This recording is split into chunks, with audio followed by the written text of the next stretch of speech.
Y nuestro invitado en Conversaciones Francas hoy es Sebastián Grisaleña, empresario, expresidente de la Confederación Canaria de Empresarios y también fue miembro del Comité Ejecutivo de la Zona Franca de Gran Canaria. ¿Qué tal? ¿Cómo estamos? Muy bien, muy buenos días, perfecto. Muy bien, además, encantado de estar aquí acompañándote en un entorno que ya conocía históricamente y que poco a poco va mejorando, aunque yo entiendo que debería de mejorar o debería tener mucha más ayuda y más implicación por parte de las administraciones, porque la zona franca es una zona importantísima.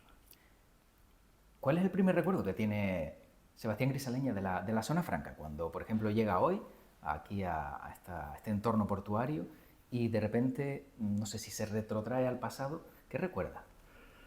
Bueno, yo soy un hombre de presente. El pasado siempre es historia. Que habría que mejorarlo seguro, pero sí, lo recuerdo perfectamente.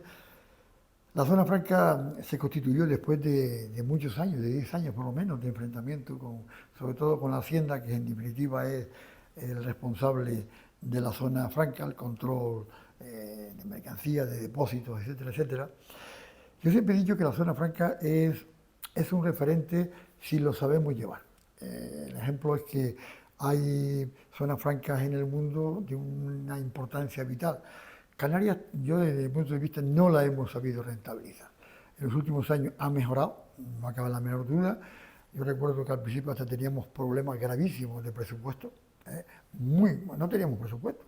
El Cabildo de Gran Canaria me parece que aportaba una cantidad determinada, pero que no era insuficiente. La autoridad portuaria, pero claro, ahora parece que he tenido, hoy por la mañana he tenido una información que le están dando un importe mucho mayor, por lo cual me alegro, pero la zona franca, si tenemos la colaboración de las administraciones y si la sabemos vender al exterior y las empresas van reconociendo el valor de la importancia de una zona franca en Canarias, de cara sobre todo a África, más que, yo no siempre digo, no América. Nuestro mercado principal es África y por tanto las empresas que se sitúen aquí en una zona franca, si hacen los deberes bien, puede ser un referente importantísimo. Y a mí, y lo digo abiertamente, soy más hombre de la zona franca, la valoro mucho más empresarialmente que la zona SET, con sus virtudes y sus defectos, pero yo soy más de la zona franca. ¿Y por qué valora más la Zona Franca que la Zona Especial Canaria? Porque la zona franca puede ser un trampolín importantísimo, sobre todo de cara a África.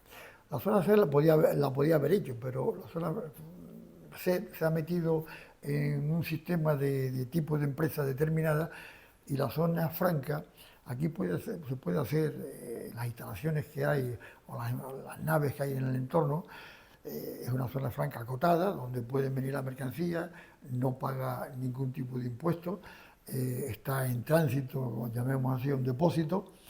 Aquí se puede reciclar, se puede transformar, eh, se puede articular muchas empresas que vienen la materia prima de fuera y aquí se hace el conglomerado y se exporta un coche, un chip, 40.000 cosas. Y de cara, nosotros podemos hacer el trampolín de África. ¿Por qué? Porque tenemos todo tipo de seguridad jurídica, fiscal y por tanto una zona franca como la que tenemos en este caso en las Palmas de Gran Canaria y que no le estemos sacando la rentabilidad real, yo pienso que hay que arribar el hombro, no la zona franca en sí, la zona franca está supeditada a lo que le estén permitiendo. Si hemos logrado la virtud de ser zona franca, hay que explotarla al máximo para rentabilizarla y eso va a beneficiar a muchos empresarios y a muchas empresas de cara sobre todo a nuestro mercado de África. ¿Podría ser entonces la Zona Franca, digamos, el catalizador para ampliar mercado en África y encima pues que pueda ser esa herramienta no solo generadora de empleo, sino de economía, etcétera, etcétera, y que pueda crecer aún más? Entonces, Bueno, yo estoy oyendo hablar de la diversificación de la economía canaria hace 30 años. ¿eh? Y no hemos diversificado, estamos más de lo mismo, más de lo mismo. Ahora está la situación turística y cuidado, cuidado porque gracias al turismo estamos comiendo el Producto Interior Bruto del turismo es el 40%, el puesto de trabajo el 38%. Cuidado, cuidado porque a veces aparecen los iluminados, que no sé de dónde salen, populismo auténtico. Sí, lo que hay que intentar es diversificar con otras actividades. Y una de ellas es la zona franca, que podía haberse expandido hace muchos años si hubiese tenido más colaboración por parte de las administraciones. Digo, Hacienda, sobre todo Hacienda, que en definitiva es la que gestiona realmente todo. Por lo tanto, aquí se podían crear puestos de trabajo, se podía crear un entorno entre África y Canarias de reciclar, montar, todo lo que se traen las piezas sueltas y aquí se monta. Y esos son puestos de trabajo. Y un puesto de trabajo en una zona franca, yo puedo decirle que los precios, los sueldos son razonables. ¿Por qué? Porque son empresas, digamos, muchas de ellas multinacionales que se pueden instalar aquí y que a su vez no son, digamos, funcionarios simplemente sin formación, son trabajadores con una cierta formación porque tiene que ser ingeniero o por lo menos tener una formación profesional de la actividad que hace, que es otro de los defectos que tenemos. La formación profesional nunca le hemos prestado la atención debida y ahora tenemos que estar recurriendo a personal de fuera para volver. Por tanto, yo diría que es una pena que no hayamos hecho los deberes, pero siempre hay tiempo. Bueno, en estas conversaciones francas del podcast y de estas grabaciones de la zona franca de Gran Canaria, en esta temporada hablamos del REF, el régimen económico y fiscal, una herramienta fundamental para Canarias, pero para Sebastián Grisaleña, ¿qué es el REF? Mira, nosotros nos integramos en la Unión Europea en el año 92, en enero del año 92. Salimos de aquellos puertos francos, por tanto, yo tengo nostalgia, pero tenemos que ser realistas y estamos en el siglo XXI. Bueno, después de la integración a la Unión Europea en el año 92, entramos por el protocolo 2. Desde mi punto de vista fue un error, y lo digo abiertamente, no lo estoy diciendo ahora, lo digo siempre. Entramos en el protocolo 2, Tenerife nos ganó, tema agrícola nos ganó por 10-0, y Gran Canaria era un mercado totalmente diferente al mercado de Tenerife. Nosotros éramos más la importación, exportación, Puerto Franco, éramos diferentes. Por tanto, bueno, entramos en Europa y a partir de ahí, pues aparece el REF, el régimen económico y fiscal, que al principio era muy interesante porque era lo que habíamos negociado, pero yo pienso que ahí no negociamos bien. Ahí teníamos que haber sido más exigentes. Yo pongo siempre de ejemplo a los vascos y a los navarros, que ellos no permitieron que le tocase ni un milímetro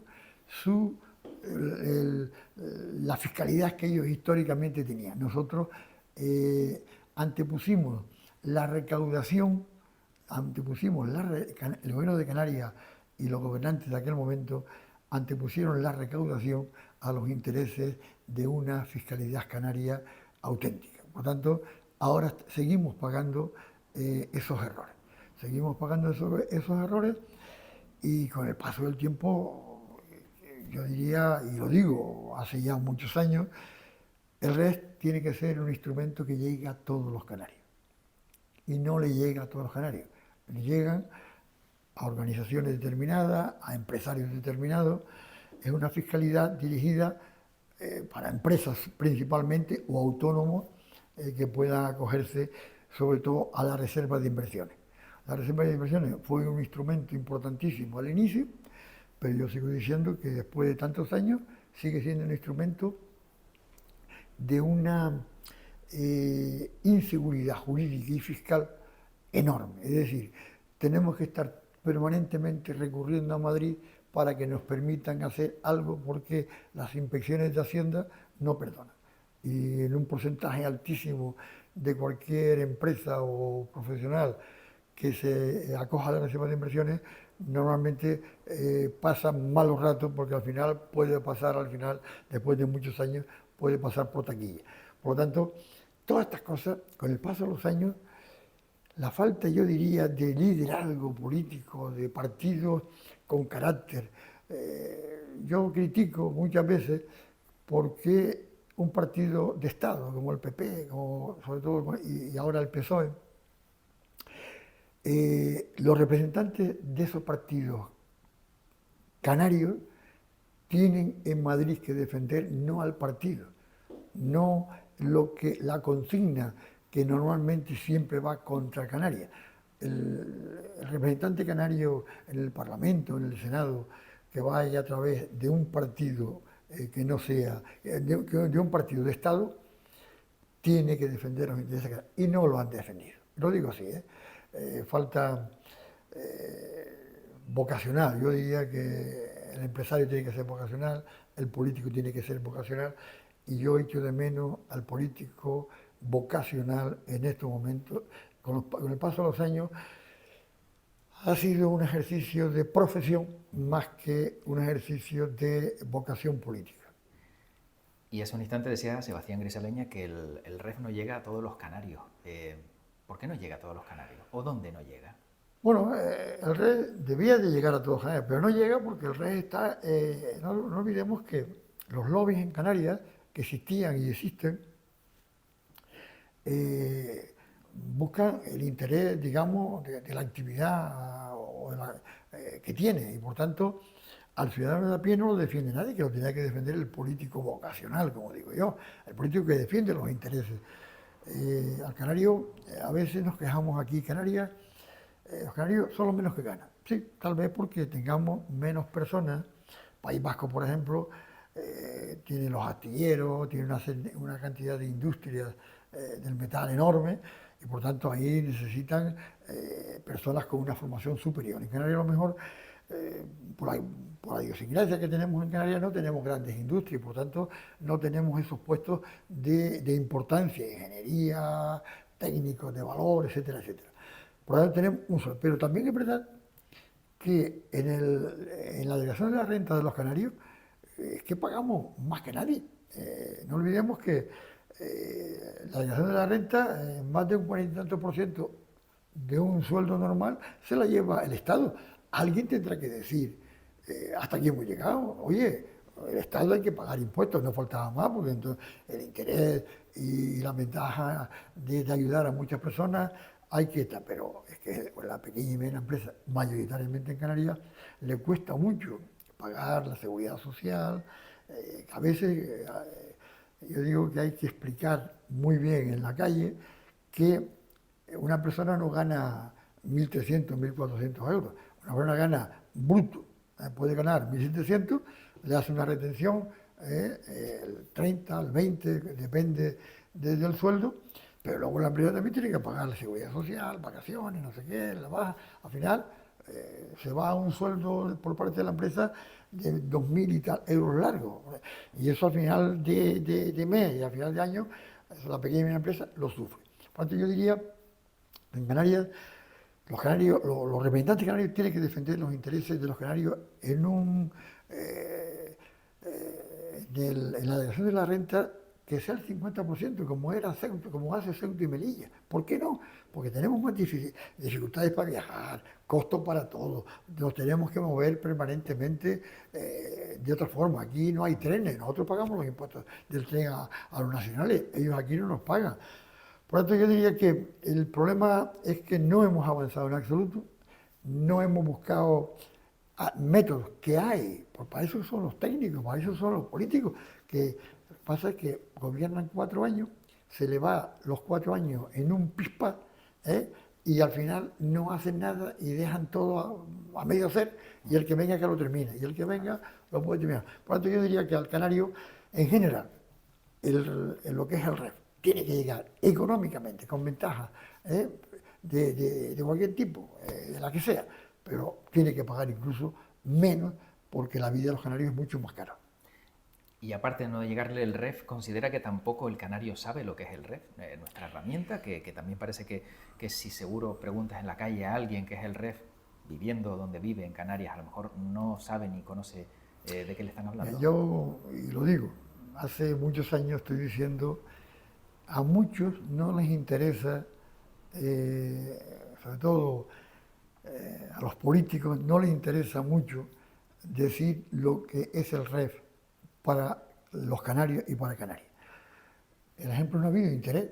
Yo siendo, que no lo voy a hacer, siendo cargo político, yo hubiese puesto una asignatura antes de ir a la universidad, los 2 últimos años, comenzar a decirle a los alumnos lo que es el REF.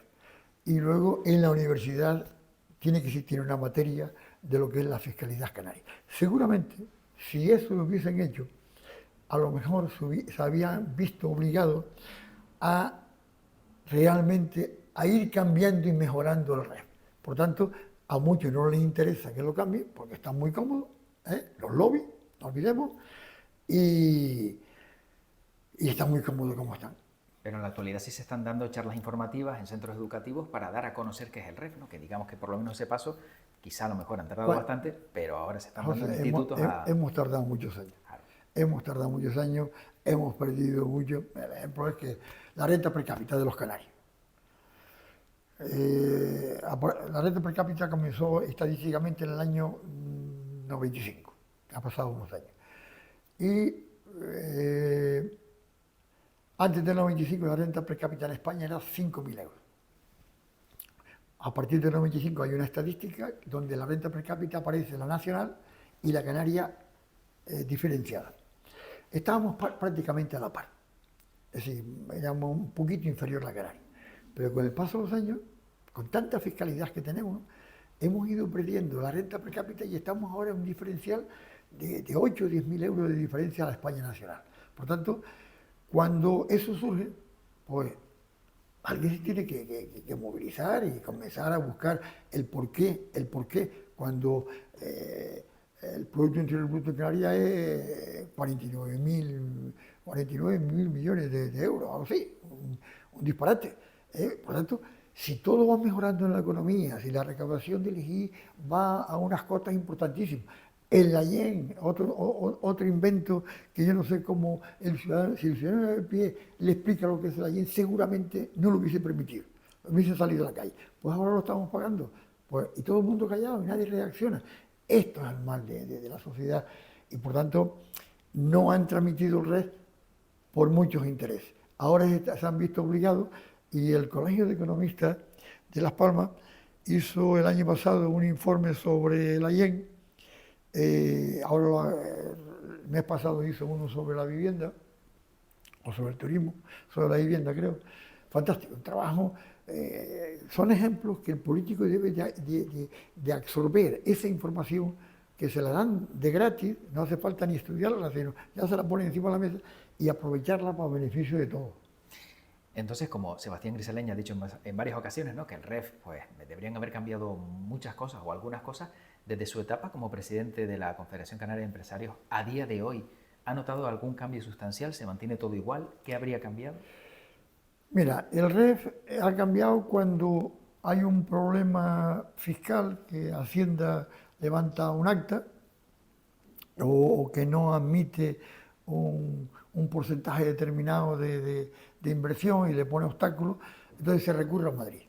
Y en ese momento en Madrid el voto uno o dos votos que tenemos en el Parlamento, no tenemos más, en los últimos años hemos ido a menos, ese voto, hablo de voto nacionalista, el voto del PP y del PSOE, de Partido de Estado, están ahí, pero votan siempre a favor digamos, del partido. Error, como había dicho anteriormente. Pero esos 1 o 2 votos que podamos tener, cuando es imprescindible ese voto, ese punto determinado se puede defender. Cuando no nos prestan ni caso, bueno, vamos a hacer ni caso. Ahora mismo, por ejemplo, la deducción por inversiones, que la teníamos en un 50% recientemente, el mes pasado, han permitido la deducción por inversiones llegar hasta el 70%. Eso es una buena noticia, pero lo que no podemos estar basándonos en el artículo 399 de la Unión Europea, donde tenemos digamos, un cajón desastre, que lo meten todo ahí cuando es necesario. El REF hay que darle la vuelta como el calcetín, porque el REF que teníamos, que fue útil en la llegada, con el paso de los años, con los cambios tecnológicos, con a la velocidad que vamos, el REF, insisto, hay que darle la vuelta con un calcetín porque hoy no está siendo el instrumento necesario y el ejemplo que estamos a la cola de todo, en pobreza, en paro, en marginación. Esto hay que darle la vuelta y hay que buscar responsables que se sienten, pero que no estén pensando en defender intereses determinados, sino intereses de los canarios. Entonces no tenemos un REF del siglo XXI, no está No, actualizado. ni del siglo XX. Yo pienso que en el siglo XX ya quedó, parte de él quedó obsoleto. ¿eh? Y este REF nos acerca a Europa, nos aleja a Europa, nos aleja también incluso del resto de España, de la península. Mira, tal y como está la fiscalidad en Canarias, y yo digo, y me van a decir que no, yo digo, he evaluado lo que paga una pequeña y mediana empresa en Canarias, y la grande también, lógicamente, pero la grande siempre tiene más salida, tiene más asesoramiento técnico de profesionales que pueden pagarla, la pequeña no la puede pagar. En este momento, tal y como está la situación, nosotros deberíamos de buscar una fórmula donde paguemos menos impuestos. Estamos luchando con el IGI. El IGI es un instrumento importantísimo porque paga quien consume, el más que consume paga más, pero tal y como está la circunstancia. Ahora mismo unos dicen, Paulino Rivero, recuerdo que nos subió el IGI del 5 al 7, ahora aparece este gobierno inicialmente que lo quiere bajar del 7 al 5, después los presupuestos del Estado no se aprueban y por lo tanto hay que mantenerlo por si acaso, porque puede venir menos dinero de la España peninsular, de los presupuestos del Estado, y estamos ahí en una situación tan compleja. Pues chicos, yo a veces digo, yo ahora mismo, tal y como está la situación y las perspectivas futuras que tenemos en Canarias, y viendo la situación de marginación, de pobreza, como había dicho antes, de paro, tan compleja, cada vez más, en un porcentaje desproporcionado, y pagando los que pueden pagar muchísimo más, como están pagando, sobre todo el funcionario, el trabajador, la pequeña y mediana empresa, que son los que mantienen, en definitiva, toda esta situación, pues a lo mejor, mira, Azores y Madeira son dos regiones ultraperiféricas que el Producto Interior Bruto de Azores y Madeira en los años 60, 70 era 30-40% inferior al nuestro. Hoy, con el paso, subimos, tanto unos como otros, subimos a una cantidad alta, pero con el paso en la actualidad, Azores y Madeira tiene un Producto Interior Bruto muy superior al nuestro. Nosotros hemos bajado casi un 40% en relación, por lo tanto, el tema europeo. Estamos en una situación preocupante. Azores y Madeira no entraron con una fiscalidad diferenciada en la Unión Europea, lo que sí buscaron fue un acuerdo con el gobierno portugués, con el Estado, para pagar un IGI diferenciado. Ahora el IGI en Madeira también es un IGI alto, muy alto, pero porque ellos en la crisis del 2008-2012 tuvieron un déficit enorme de la comunidad y el Estado lo está cobrando, aumentándole el IGI que pagaban, lo aumentaron para ellos mucho. Pero yo soy lo que digo que ya es hora de comenzar a luchar para que se vuelva a bajar. Canarias, a lo mejor tenemos problemas doble aduana. Yo sé que al gobierno de Canarias no le interesa porque recauda. No olvidemos que el año pasado recaudaron más de 2.000 millones de euros, con un incremento enorme, y este año vuelve a estar incrementado. Tiene una yen, que el año pasado recaudaron 266 millones del cielo. Nosotros somos europeos, pero somos europeos, por eso me estoy pasándome todo esto, somos europeos de una manera muy especial que no somos europeos. Aquí no hay libertad comercial.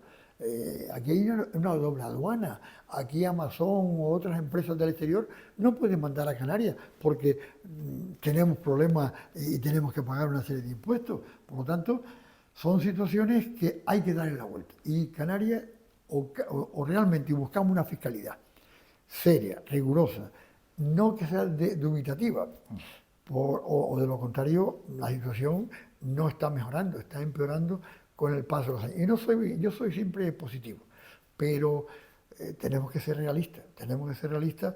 Yo siempre digo que mientras no estemos integrados al artículo 138 de la Constitución Española, habla de Baleares y Canarias como islas.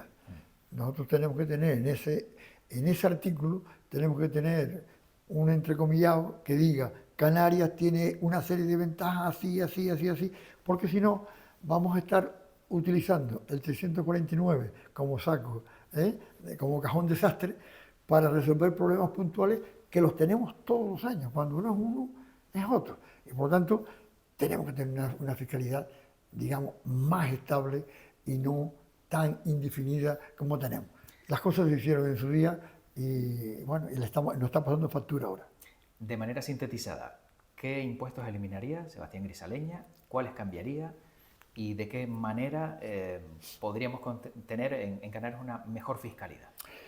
Mira, yo parto de la base que si en Canarias los sueldos son los que son, y si mejoran mucho mejor, lógicamente, ahí son el Estado quien... Pero en líneas generales, si los sueldos se estabilizan, si el canario tiene una reducción del impuesto sobre la renta del 50% como Ceuta y Melilla, que lo tenían que haber defendido desde el principio, al final tendríamos más dinero para gastar. ¿Eso qué significa? Al tener más dinero para gastar, el joven puede pensar en ahorrar algo para comprar un piso, cosa que hoy no tiene ninguna posibilidad, ni aunque tenga 50 años. Se gastaría, hay más consumo.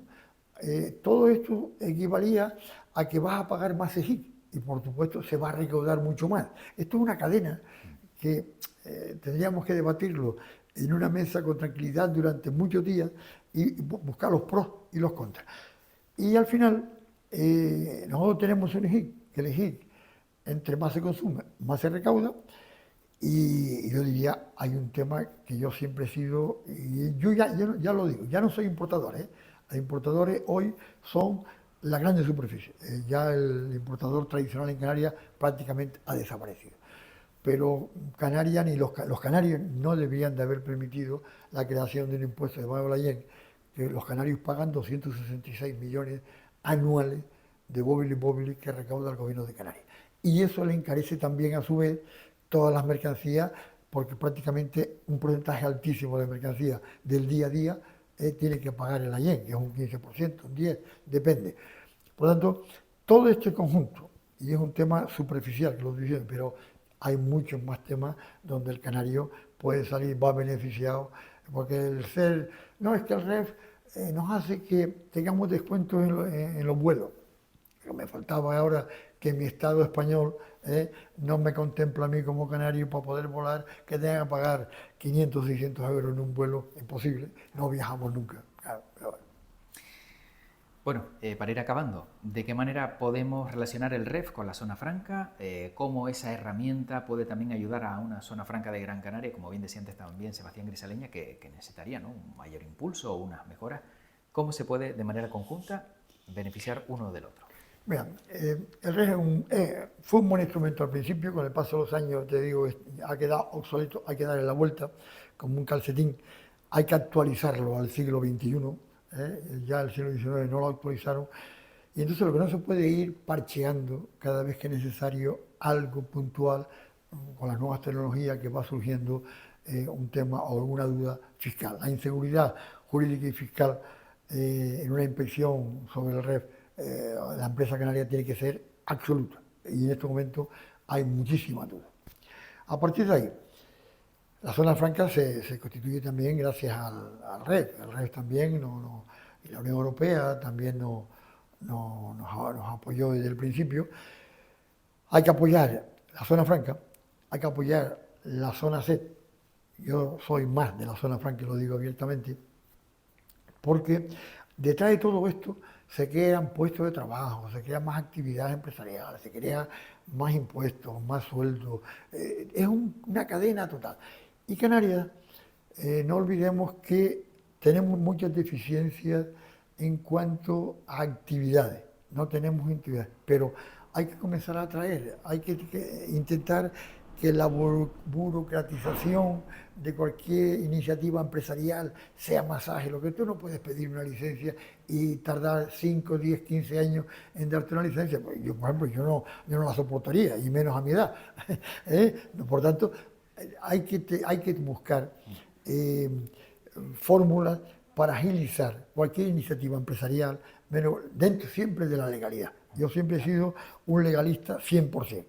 Pero, por tanto, a partir de ahí hay que crear menos burocratización, más agilidad en las iniciativas, no poner tantos obstáculos, porque cada iniciativa que hay en Canarias es un obstáculo, una pérdida de tiempo, y después los mismos que paran todo esto, al final son los que dicen que se gana poco. Pues a lo mejor se ganaría mucho más si se generaría más actividad empresarial de más calidad, porque las empresas que puedan venir generan más impuestos de más calidad.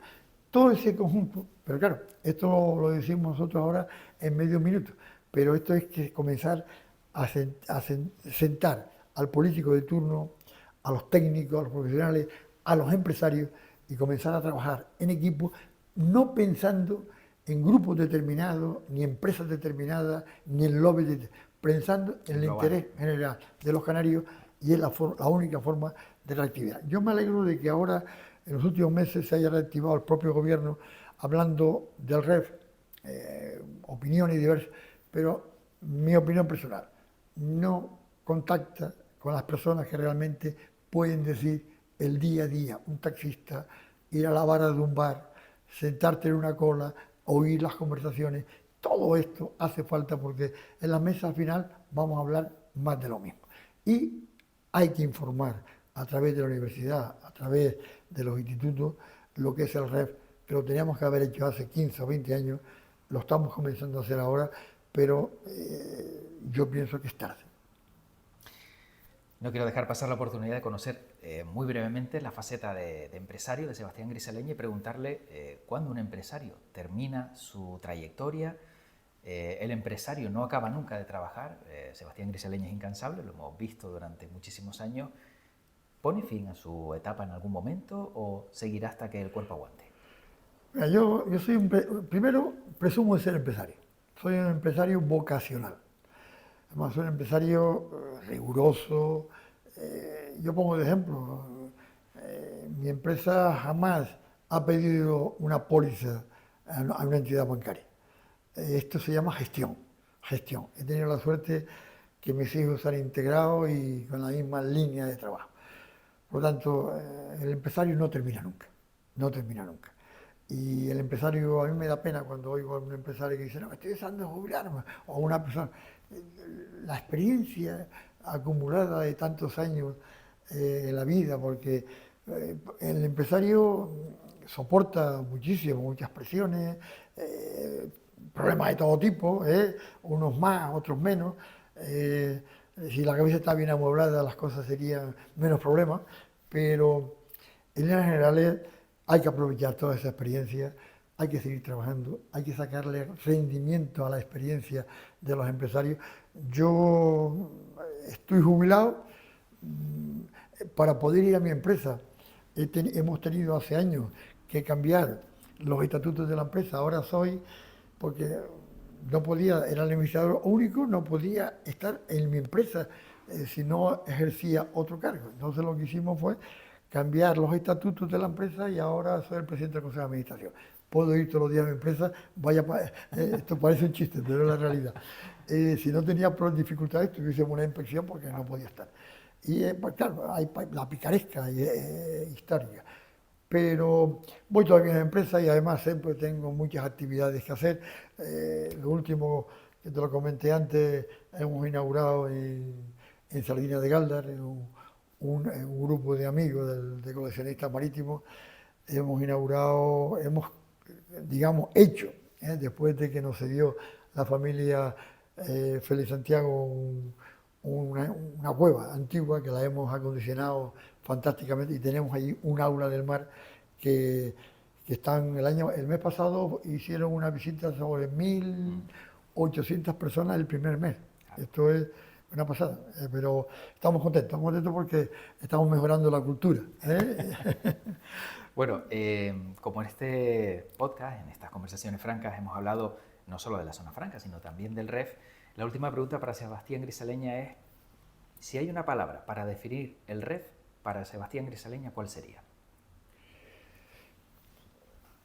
Yo voy a ser duro, el REF fue un instrumento que llegó cuando nuestra integración en la Unión Europea. Inicialmente fue un instrumento, no que había otro, era el que teníamos, pero luego no hemos sabido con el paso del tiempo adaptarlo a las épocas que hemos ido viviendo. Y el REF hoy no está a la altura del siglo XXI. Hay que buscar un REF, digamos, donde no exista tanta duda, donde no exista tanta inseguridad jurídica y fiscal, y a lo mejor tendríamos que buscar no un REF, sino una integración en la Unión Europea, pagando un IVA diferenciado, no tendríamos doble aduana, no tendríamos doble impuesto, no tendríamos tantas desventajas a la hora de recibir productos del exterior, personas físicas que quieran un paquete o una compra insignificante y luego cuando llega aquí tiene que pagar muchísimo más de lo que tiene que pagar cualquier ciudadano europeo. Por lo tanto, yo es el momento de que comenzar a pensar en un REF auténtico o algo que fiscalmente nos acerque más a Europa, porque ahora no estamos en Europa. Entonces la palabra podría ser anticuado. Súper anticuado. Bueno, pues esa es la definición del REF de Sebastián Grisaleña. Sebastián Grisaleña, empresario, es presidente de la Confederación Canaria de Empresarios y también miembro del Comité Ejecutivo de la Zona Franca de Gran Canaria. Gracias por haber pasado por las conversaciones francas y le deseamos lo mejor, como siempre. Muchísimas gracias. Allí también te deseo mucha suerte en este trabajo bonito. Yo tengo una nieta periodista. Muy bien. Sí, periodista de moda. Bueno. Ha sido más lista. Eso iba a decir, porque hay que especializarse, hay que buscar también nichos donde... Se ha especializado, sí. Muy bien, muy contento. Pues muchísimas gracias y hasta una próxima Y a ti, ocasión. muchas gracias por todo. Gracias.